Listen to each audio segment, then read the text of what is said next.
ಸ್ನೇಹಿತರೆ, ಸಾಮಾನ್ಯವಾಗಿ ಹೆಚ್ಚಾಗಿ ಜನರು ತಮ್ಮ ಮನೆಗಳಲ್ಲಿ ನಾಯಿಯನ್ನು ಸಾಕುತ್ತಾರೆ, ಬೆಕ್ಕುಗಳನ್ನು ಸಾಕುತ್ತಾರೆ, ಮೊಲಗಳನ್ನು, ಹಸು, ಕರು, ಮೇಕೆಗಳನ್ನು ಸಾಕುತ್ತಾರೆ ಅಥವಾ ಬೇರೆ ಪ್ರಾಣಿಗಳನ್ನು ಸಹ ಕೆಲವರು ಸಾಕುತ್ತಾರೆ. ಈ ಪಶು ಪಕ್ಷಿಗಳು ನಮ್ಮ ಜೀವನದಲ್ಲಿ ಮನೆಯಲ್ಲಿ ಸಂತೋಷವನ್ನು ಹೆಚ್ಚಿಗೆ ಮಾಡುತ್ತವೆ. ಇದೇ ರೀತಿಯಾಗಿ ಒಂದು ಪಕ್ಷಿ ಗಿಳಿಯಾಗಿದೆ. ನಮ್ಮ ದೇಶದಲ್ಲಿ ಕೆಲವು ಜನರ ಮನೆಯಲ್ಲಿ ಗಿಳಿ ಸಾಕಿರೋದನ್ನು ನೀವು ಸಹ ನೋಡಿರ್ತೀರ. ಗಿಳಿ ನೋಡಲು ತುಂಬಾ ಸುಂದರವಾಗಿಯೂ ಇರುತ್ತದೆ. ಈ ಗಿಳಿಯು ನಾವು ಮಾತನಾಡಿದಂಥ ಶಬ್ದಗಳನ್ನು ಬೇಗನೆ ಕಲಿತುಕೊಳ್ಳುತ್ತದೆ, ಮರಳಿ ಅವುಗಳನ್ನು ಹೇಳುತ್ತದೆ. ಇದೇ ಒಂದು ಕಾರಣದಿಂದಾಗಿ ಜನರಿಗೆ ತುಂಬಾ ಗಿಳಿಯು ಇಷ್ಟ ಆಗುತ್ತದೆ. ಇವುಗಳ ಜೊತೆಗೆ ಗಿಳಿಯು ಹಲವಾರು ವಿಷಯಗಳಲ್ಲಿ ನಮಗೆ ಲಾಭವನ್ನೇ ಕೊಡುತ್ತದೆ.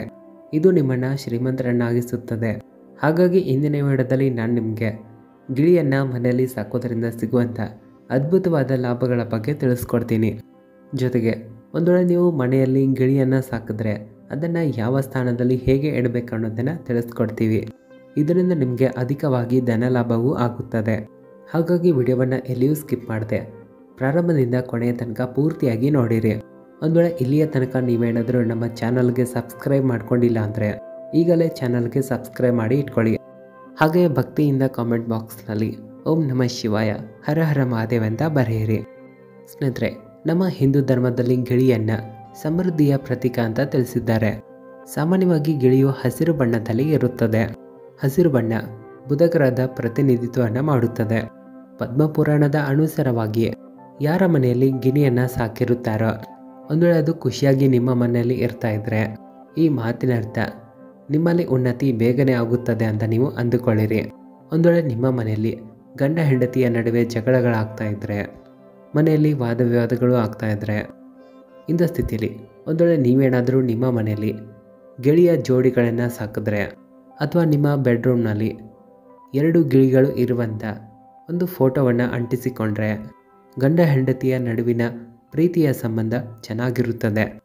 ಗಿಳಿಗಳಲ್ಲಿ ಒಂದು ಯಾವ ರೀತಿಯ ಗುಣ ಇದೆ ಅಂದರೆ ಇವುಗಳು ಏನೇ ಕೇಳಿಸಿಕೊಂಡರೂ ಸುಲಭವಾಗಿ ಅದನ್ನು ನೆನಪಿನಲ್ಲಿ ಇಟ್ಟುಕೊಳ್ಳುತ್ತವೆ, ಮರಳಿ ಅದನ್ನು ಅವು ಸುಲಭವಾಗಿ ಮಾತನಾಡುತ್ತವೆ, ಅಂದರೆ ರಿಪೀಟ್ ಮಾಡುತ್ತವೆ. ಇಂಥ ಸ್ಥಿತಿಲಿ ಒಂದು ವೇಳೆ ನಿಮ್ಮ ಮನೆಯಲ್ಲಿ ಪೂಜೆ ಪಾಠಗಳು, ಮಂತ್ರ ಜಪಗಳು ಇತ್ಯಾದಿ ನಡೀತಾ ಇದ್ದರೆ ಇಲ್ಲಿ ಗಿಳಿಯು ಕೂಡ ಅವುಗಳನ್ನು ತುಂಬಾ ಚೆನ್ನಾಗಿ ನೆನಪಿಟ್ಕೊಂಡು ಮರಳಿ ಅವುಗಳನ್ನು ಹೇಳುತ್ತವೆ. ಇದರಿಂದ ನಿಮ್ಮ ಮನೆಯಲ್ಲಿ ಸಕಾರಾತ್ಮಕ ಶಕ್ತಿಯ ಪ್ರಭಾವ ಕೂಡ ಹೆಚ್ಚಾಗುತ್ತದೆ. ಸ್ನೇಹಿತರೆ, ಒಂದು ವೇಳೆ ನಿಮ್ಮ ವ್ಯಾಪಾರ ಆಗಲಿ, ಬಿಸ್ನೆಸ್ ಆಗಲಿ ನಿರಂತರವಾಗಿ ಕಡಿಮೆ ಆಗುತ್ತಾ ಹೋಗ್ತಾ ಇದ್ದರೆ, ನಷ್ಟ ಆಗ್ತಾ ಹೋಗ್ತಾ ಇದ್ದರೆ, ಅಥವಾ ನಿಮ್ಮ ನೌಕರಿಯಲ್ಲಿ ಪ್ರಮೋಷನ್ಗಳು ಸಿಗ್ತಾ ಇಲ್ಲ ಅಂದರೆ, ಆರ್ಥಿಕ ಕಷ್ಟಗಳು ಎದುರಾಗ್ತಾ ಇದ್ದರೆ, ಇಂಥ ಸ್ಥಿತಿಲಿ ಮನೆಯಲ್ಲಿ ಗಿಳಿಯನ್ನು ಸಾಕಿದ್ರೆ ಲಾಭ ಸಿಗುತ್ತದೆ. ಮನೆಯ ಉತ್ತರ ದಿಕ್ಕಿನಲ್ಲಿ ಗಿಳಿಯನ್ನು ಸಾಕೋದ್ರಿಂದ ಬಿಸ್ನೆಸ್ ಆಗಲಿ ವ್ಯಾಪಾರದಲ್ಲಿ ವೇಗವಾಗಿ ಉನ್ನತಿಯಾಗುತ್ತದೆ. ನೌಕರಿಯಲ್ಲಿ ಪ್ರಮೋಷನ್ಗಳು ಕೂಡ ಸಿಗುತ್ತವೆ. ಸಾಧ್ಯವಾದಷ್ಟು ಗಿಳಿಯ ಪಂಜರವನ್ನು ನೀವು ಮನೆಯ ಉತ್ತರ ದಿಕ್ಕಿನಲ್ಲಿ ಓಪನ್ ಆಗಿರುವ ಪ್ಲೇಸ್ನಲ್ಲಿ ಇರಿಸಲು ಪ್ರಯತ್ನ ಮಾಡಬೇಕು.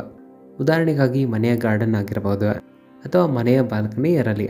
ಇದರಿಂದ ಗಿಳಿಯು ನೇಚರ್ಗೆ ತುಂಬ ಹತ್ತಿರಕ್ಕೆ ಇರುತ್ತದೆ. ಇದರಿಂದ ನಿಮಗೆ ಅಧಿಕವಾದ ಲಾಭಗಳು ಕೂಡ ಸಿಗುತ್ತವೆ. ಇವುಗಳ ಜೊತೆಗೆ ನಿಮ್ಮ ಬಿಸ್ನೆಸ್ ಆಗಲಿ, ವ್ಯಾಪಾರದ ಸ್ಥಾನ ಆಗಲಿ, ಆಫೀಸ್ನಲ್ಲಿರುವಂಥ ಉತ್ತರ ದಿಕ್ಕಿನ ಗೋಡೆಯ ಮೇಲೆ ಒಂದು ಗಿಣಿಯ ಚಿತ್ರವನ್ನು ಸಹ ಅಂಟಿಸಬಹುದು. ಇದರಿಂದ ಆ ಸ್ಥಾನದ ವಾತಾವರಣ ಸಕಾರಾತ್ಮಕವಾಗಿ ಇರುತ್ತದೆ. ಕಾರ್ಯಗಳಲ್ಲಿ ಯಶಸ್ಸನ್ನು ಕಾಣುತ್ತೀರಾ. ಇಲ್ಲಿ ಧನ ಸಂಪತ್ತಿನ ಆಗಮನವು ಕೂಡ ಹೆಚ್ಚಾಗುತ್ತದೆ. ಸ್ನೇಹಿತರೆ, ಒಂದು ವೇಳೆ ನಿಮ್ಮ ಮನೆಯಲ್ಲಿ ಗಿಳಿ ಏನಾದರೂ ತುಂಬ ಖುಷಿಯಾಗಿ ಇದ್ದರೆ ಇವು ನಿಮಗೆ ಆಶೀರ್ವಾದವನ್ನು ಕೊಡುತ್ತವೆ. ಇಂಥ ಜನರು ಕೋಟ್ಯಾಧೀಶರಾಗೋದನ್ನು ಯಾರಿಂದಲೂ ತಡೆಯಲು ಸಹ ಸಾಧ್ಯವಾಗೋದಿಲ್ಲ. ಸ್ನೇಹಿತರೆ, ಗಿಳಿಯನ್ನು ಮನೆಯಲ್ಲಿ ಸಾಕೋದರಿಂದ ಸಿಗುವಂಥ ಲಾಭಗಳು ಇವು ಆಗಿದ್ದವು. ಈಗ ನಿಮಗೂ ಸಹ ಅರ್ಥ ಆಗಿರ್ಬೋದು ಗಿಳಿಯನ್ನು ಸಾಕಬೇಕಾ ಅಥವಾ ಸಾಕಬಾರ್ದಾ ಅನ್ನೋದು. ಈ ಮಾಹಿತಿ ನಿಮಗೆ ಇಷ್ಟ ಆಗಿದೆ ಅಂತ ನಾವು ನಂಬಿದ್ದೇವೆ. ವಿಡಿಯೋ ಇಷ್ಟ ಆದರೆ ಲೈಕ್ ಮಾಡಿ, ಕಾಮೆಂಟ್ ಬಾಕ್ಸ್ನಲ್ಲಿ ಓಂ ನಮಃ ಶಿವಾಯ, ಹರ ಹರ ಮಹಾದೇವ್ ಅಂತ ಬರೆದು ವಿಡಿಯೋವನ್ನು ಎಲ್ಲರಿಗೂ ಶೇರ್ ಮಾಡಿರಿ. ಧನ್ಯವಾದಗಳು.